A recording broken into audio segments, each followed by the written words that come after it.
ಕೊಡಲ್ಲ. ಇವಾಗ ಕೊಡ್ತಾರೆ ನಿನಗೆ ಒಂಚೂರು ಕೇಸರಿ ಬಾತು ಉಪ್ಪಿಟ್ಟು ಕೊಡ್ತಾರೆ, ಇಲ್ಲಾರ ಏನೋ ಪೊಂಗಲ್ ಗಿಂಗಲ್ ಕೊಡ್ತಾರೆ. ಅದು ಏನೋ ಜಾಸ್ತಿ ಲೇಟ್ ಆದರೆ ದರ್ಶನ. ಗುರುಗಳೇ, ಇದೇ ಶ್ರೀ ಕ್ಷೇತ್ರ ಧರ್ಮಸ್ಥಳ ಶ್ರೀ ಮಂಜುನಾಥ ಸ್ವಾಮಿಯವರ ಸನ್ನಿಧಾನ.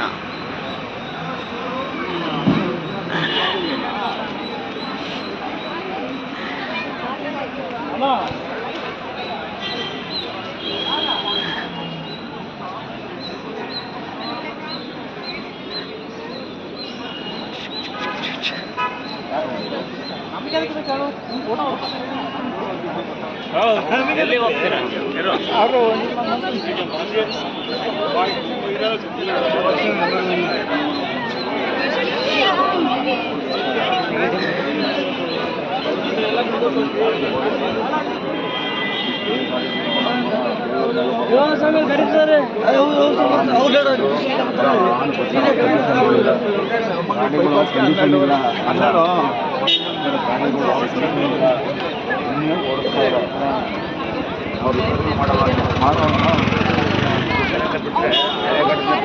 ಹಾಕೋಣಂತೆ, ತಿರ್ಗಿ ಇನ್ನೊಂದು ರಿಪೇರಿ ಮಾಡ್ರಿ, ಇದು ಬಿಚ್ಚಿತ್ತಲ್ಲ ಅದನ್ನ ತಿರ್ಗ ಅದಕ್ಕೆ ಹಾಕ್ತಾನಂತೆ ಹೇಳ್ತಾರಲ್ಲ ಅಲ್ಲಿ.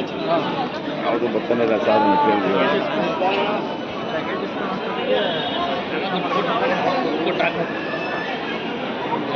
ಯಾಕೆ ಹೋಗ್ಬೇಕು ಆ ಥರ? ಏನಾದ್ರು ಆಯಿತು ಅಂದರೆ ಹಿಂಗೆ ಹೋಯ್ತಾ ಇರಲಿ, ಎತ್ತಿನ ಕಡೆ ಹೋದನಾರು ಹೋಗ್ಲಿ ಅಂತ ಓಡಿಸ್ರೆ ಅಂತ ಏನು ಅಂತ ದುಡ್ಡು ಬರ್ತಾ ಇರ್ಬೇಕು.